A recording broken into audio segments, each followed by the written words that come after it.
असल घटना और संघर्ष से भरपूर एक मासूम महिला के आरोपी होने की अनूठी दास्तान। जब उसे खुद को निर्दोष साबित करने के लिए अपने घर से दूर एक अलग देश में संघर्ष करना पड़ता है। ये फिल्म न्याय और अन्याय की बहस के साथ परिवार के आत्मविश्वास और साहस को भी दर्शाती है। चुनौतियों और संघर्षों से भरी दिल छू लेने वाली कहानी जो हर किसी को सोचने पर मजबूर कर दे।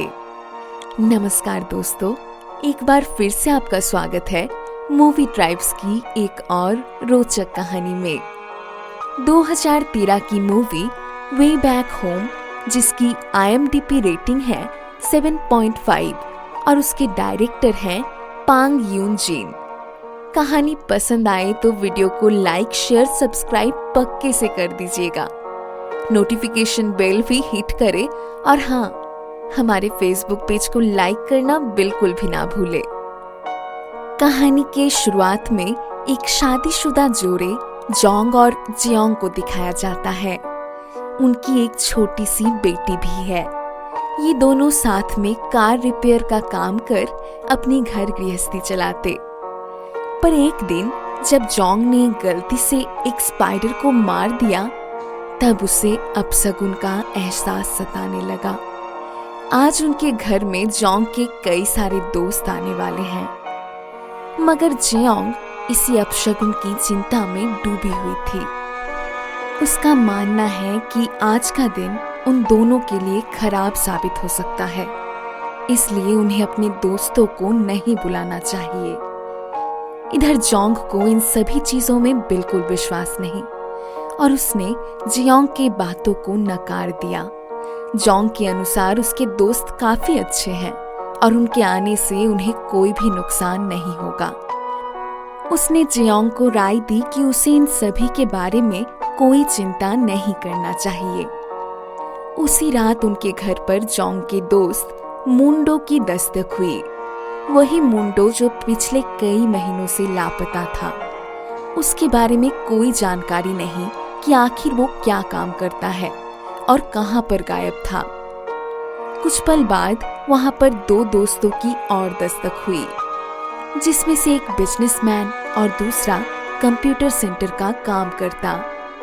बहुत समय बाद ये सब दोस्त एक साथ इकट्ठा हुए और इसी कारण इन सब के बीच अपने अपने काम को लेकर चर्चा शुरू हुई। मुंडो ने बताया कि कैसे वो पिछले 3 सालों से एक विशेष काम में व्यस्त चल रहा था। उसने कुछ साल पहले सोने की तलाश में सफलता हासिल की, जिस कारण वो उसी के काम में लग गया। वहीं बिजनेसमैन फ्रेंड ने जोंग को शुक्रिया अदा किया, क्योंकि आज वो जिस जगह पर है उसमें जोंग ने उसकी खूब मदद की थी। अगर वो ना होता तो उसे बिजनेस खोलने में सफलता ना मिलती। सभी दोस्तों ने रात भर काफी मौज मस्ती की, अपने पास्ट की बातें करते हुए। अगली सुबह जोंग अपनी बेटी को स्कूल छोड़ने के लिए निकल पड़ा, जिस बीच उसके बिजनेसमैन मित्र ने उसके घर पर दोबारा दस्तक दिया। इस वक्त घर पर जियोंग के अलावा कोई नहीं है, इसलिए अब वो उसी के साथ बैठकर बातें करने लगा। मित्र ने बताया कि कैसे वो कई दिनों से उसके हाथों का खाना खाना चाहता था, मगर आज जाके उसे ये मौका हासिल हुआ। जियोंग ने मित्र के चेहरे पर एक संकोच देखा, मगर फिर उसने इस चीज को नकार दिया। शायद जियोंग को आभास था कि उसके साथ कुछ ना कुछ गलत हो रहा है, और ये बात सही भी निकली। उसी मित्र ने उस रात खुद को आत्मदाह कर लिया। पुलिस ने इस दुर्घटना की जांच शुरू की और तब उन्हें मित्र के खत से उस पर चढ़े बैंक लोन की जानकारी हासिल हुई। वो लोन चुकाने में असमर्थ था, जिस कारण उसने खुद को मारना उचित समझा। इधर जोंग और जियोंग को बैंक से बुलावा आया, जहां उन्हें कुछ दिल दहला देने वाली जानकारी दी गई। जोंग इस बात को सुनकर हैरान रह गए कि उसका मित्र लोन ना चुका पाने के कारण खुदकुशी का शिकार हो चुका है। मगर इस खबर के साथ उसकी भी मुसीबतें बढ़ने वाली थी। बैंक ने बताया कि कैसे उसने उसके लोन के दौरान गारंटर बनने का निर्णय लिया था, जिसके फलस्वरूप अब उसे उसके लोन का भुगतान करना होगा। अचानक से दिए गए इस खबर ने जियोंग और जोंग को काफी हैरान कर दिया। उन्हें बिल्कुल भी अंदाजा नहीं था कि कैसे एक दिन में उनकी जिंदगी पलट जाने वाली है। भुगतान हेतु जोंग को अपना घर बेचना पड़ा, जिस कारण अब वो सड़क पर आ चुका था। उनके पास भाड़े के घर पर रहने के अलावा कोई और उपाय नहीं। उन्होंने एक घर लिया जहां वो पति पत्नी अपने बेटी संग रहने लगे। समय के साथ उनकी घरेलू व्यवस्था बिगड़ने लगी और उनको रुपयों की सख्त जरूरत पड़ने लगी। कोई चारा ना देखने पर उन्होंने अपने दोस्त से मदद मांगने की ठान ली। ये वही दोस्त है जिसने कुछ समय पहले सोने की खोज की थी और वो उससे मदद मांगने पहुंच गए। इधर मुंडो उनकी मदद करने को राजी हो गया, मगर इसके लिए उन्हें उसका एक काम करना होगा। उन्हें अनूठे पत्थरों को एक शहर से दूसरे शहर ले जाना होगा। मगर इसी दौरान जियोंग को कुछ गड़बड़ी का एहसास हुआ। वो किसी भी हालत में इस काम को नहीं करने वाली और इसी के साथ वो अपने पति को मना कर देती है। उस रात जोंग ने दोबारा मुंडो को कॉल किया और उसे इस काम के लिए हामी भर दी। असल में जोंग जानता था कि उसे इस काम की सख्त जरूरत है ताकि वो जल्द से जल्द रुपयों का जुगाड़ कर सके। पर इसी दौरान मुंडो ने उसकी परेशानी 2 गुना बढ़ा दी। उसने जानकारी दी कि इस काम को करने के लिए एक महिला की जरूरत पड़ेगी, यानी कि वो जियोंग का इस्तेमाल करना चाहता था। ये जानकारी मिलते ही जोंग ने साफ मना कर दिया। वो किसी भी हालत में अपनी पत्नी को इन सब कामों में शामिल नहीं होने देने वाला। अब वो उदास होकर अपने काम में दिन रात मेहनत करने लगा ताकि जितना हो सके उतने रुपयों का जुगाड़ कर पाए। यही कारण था कि अब वो अपने घर से भी गायब रहने लगा और दिन रात अपने काम में विलीन हो गया। इसी बीच जियोंग पर अपने बेटी की पूरी जिम्मेदारी आ गई। एक दिन उसकी बेटी ने अपनी माँ से पूछा कि आखिर वो अपने स्कूल कब जाएगी, क्योंकि उसे अब अपने दोस्तों की याद आने लगी है। असल में घरेलू व्यवस्था बिगड़ने के कारण उन्हें अपने बेटी का दाखिला रोकना पड़ा और जब जियोंग ने अपनी बेटी की इस इच्छा को सुना तब उसकी ममता टूटकर बिखर गई। अब वो किसी भी हालत में अपनी बेटी को ढेर सारी खुशियां देना चाहती थी, चाहे इसके लिए उसे कुछ भी करना पड़े। वो मुंडो को काम के लिए हाँ कर उन पत्थरों को दूसरे शहर ले जाने के लिए मान जाती है। जाने से पहले उसने अपनी बेटी को आंट के यहाँ छोड़ दिया ताकि वो उसके आने तक उसका पूरा ख्याल रख सके। कुछ दिनों बाद जोंग वापस अपने घर आ गया और उसे अपनी पत्नी के गायब होने की बात मालूम पड़ी। इधर दूसरी ओर सब कुछ प्लान के हिसाब से चलने लगा, मगर जल्द ही जियोंग की मुसीबतें फिर से बढ़ गई। उसे एयरपोर्ट पर पुलिस द्वारा पकड़ लिया गया और जांच में ये मालूम पड़ा कि वो अपने बस्ते में कई सारे नशीले पदार्थ ले जा रही थी। इस खबर ने जियोंग को हैरान कर दिया।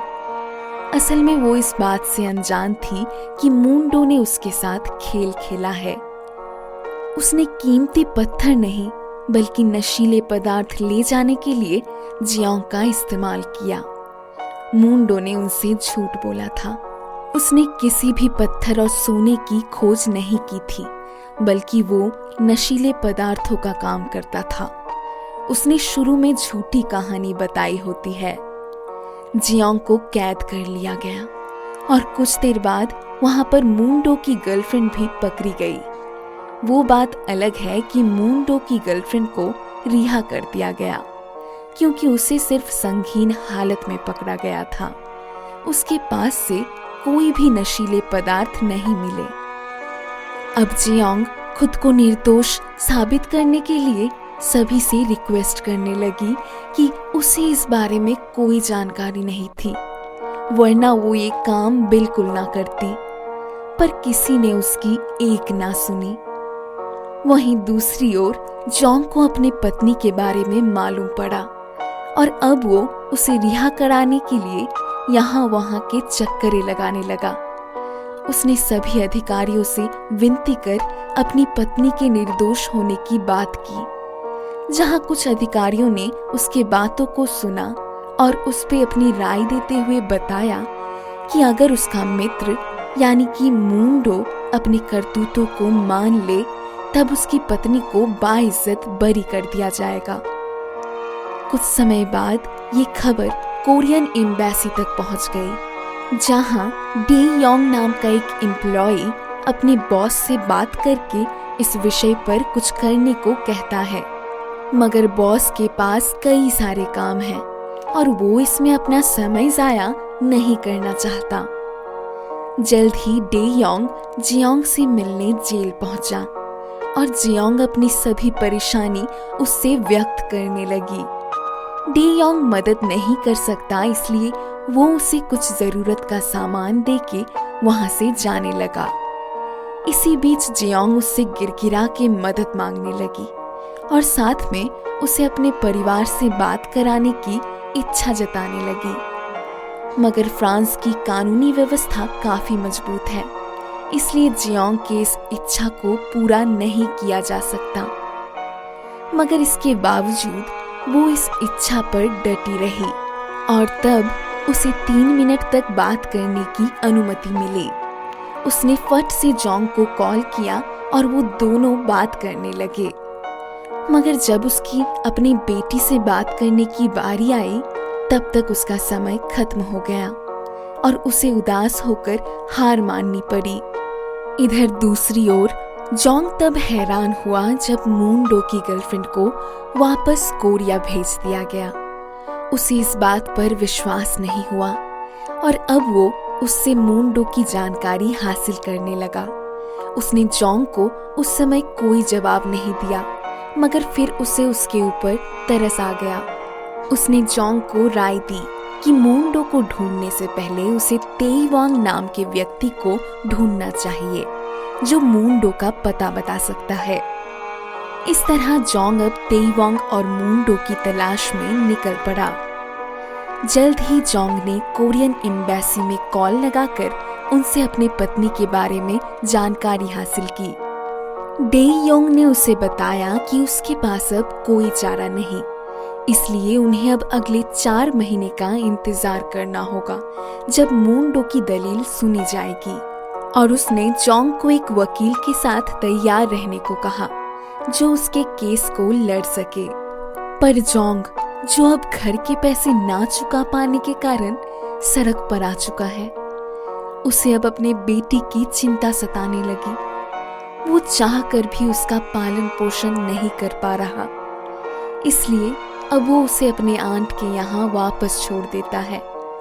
मगर दूसरी ओर जियोंग काफी उदास है और उसे अपने बेटी की काफी याद आने लगी।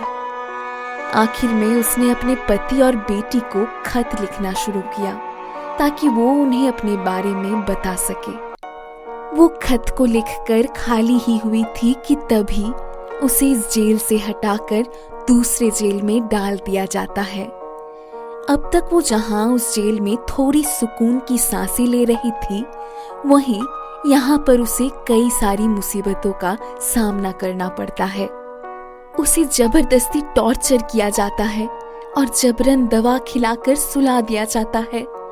ये सब उसके लिए काफी दर्दनाक होते जाने लगा और अगर उसे जल्द ही यहाँ से रिहा ना किया गया तो उसे काफी सारी परेशानियों का सामना करना पड़ेगा। इधर जोंग काफी मेहनत के बाद मून-डो के पते पर पहुंच गया, मगर उसके कुछ करने से पहले ही उस पे कुछ लोगों द्वारा हमला हो गया। ये हमला शहर के नामी गुंडों द्वारा किया गया, जो खुद मुंडो की तलाश में है, क्योंकि उसने उनके साथ भी धोखेबाजी की थी।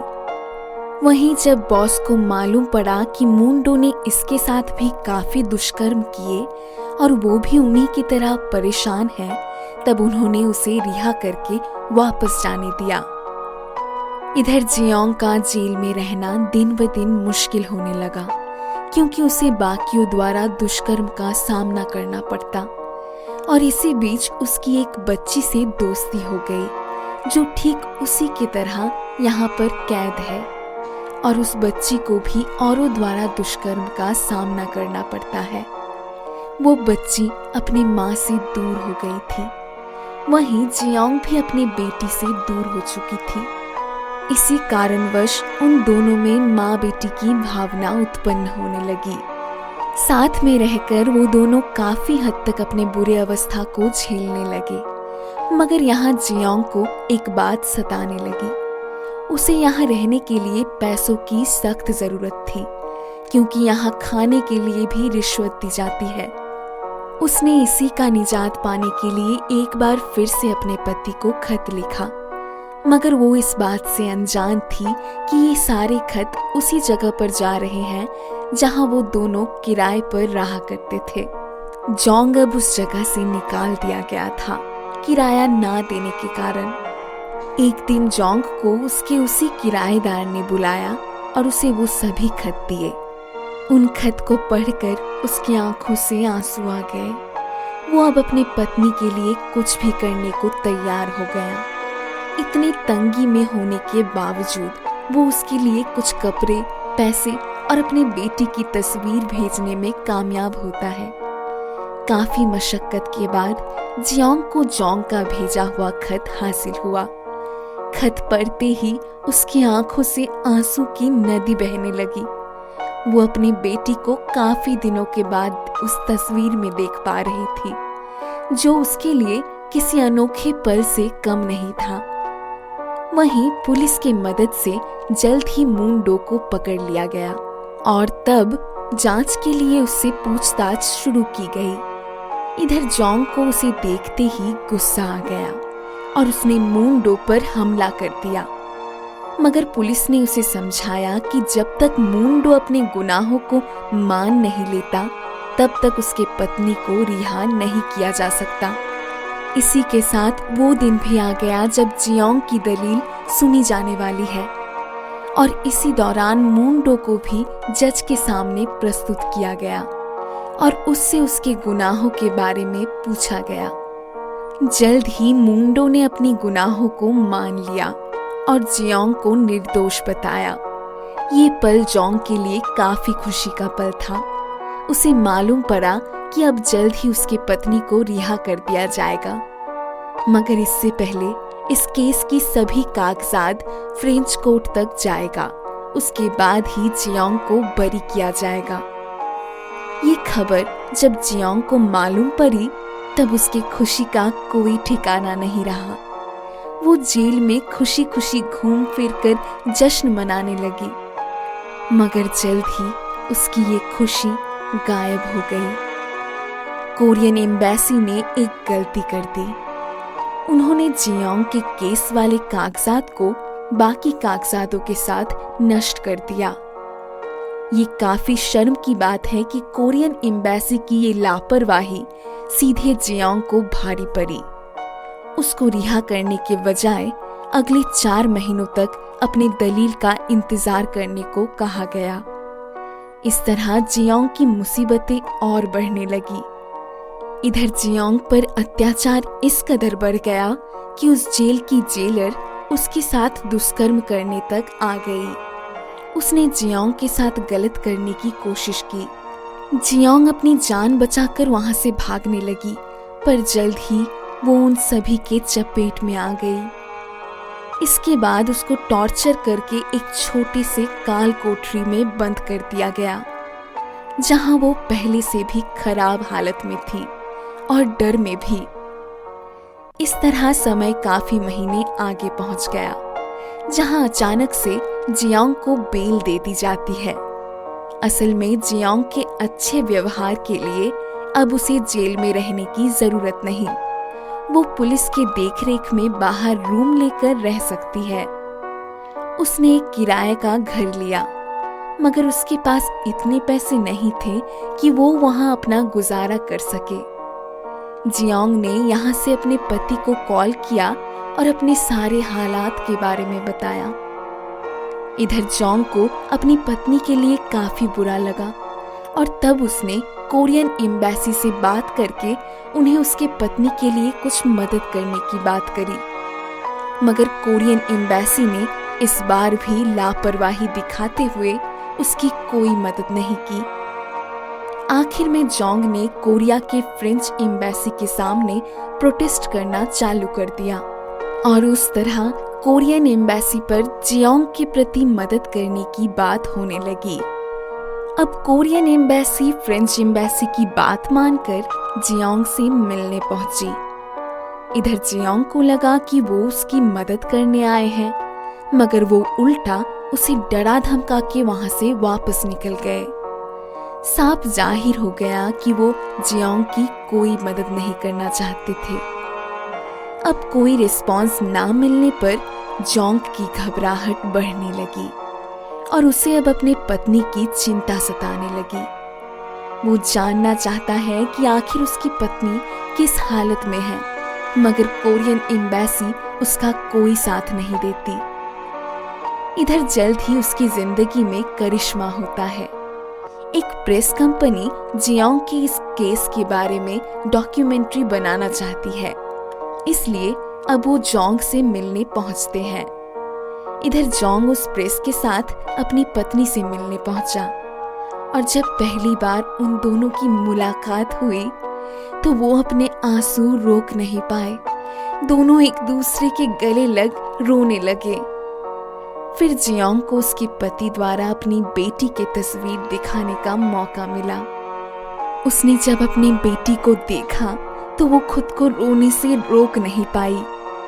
अब प्रेस वाले जांच के लिए कोरियन एम्बेसी पहुंचे, जहां उन्हें उनकी कई सारी गलतियों के बारे में मालूम पड़ा।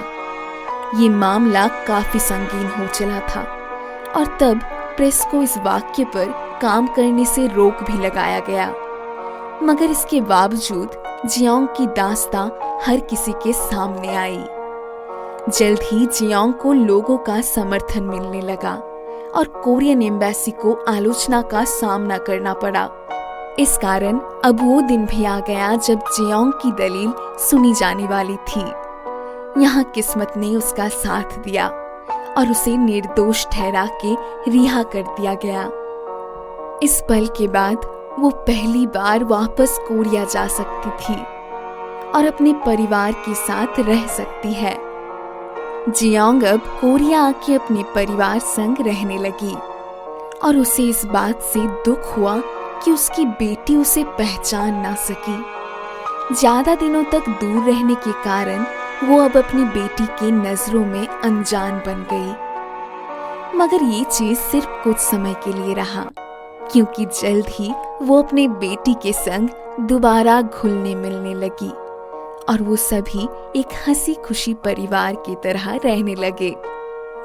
तो दोस्तों, इसी के साथ इस कहानी का अंत होता है।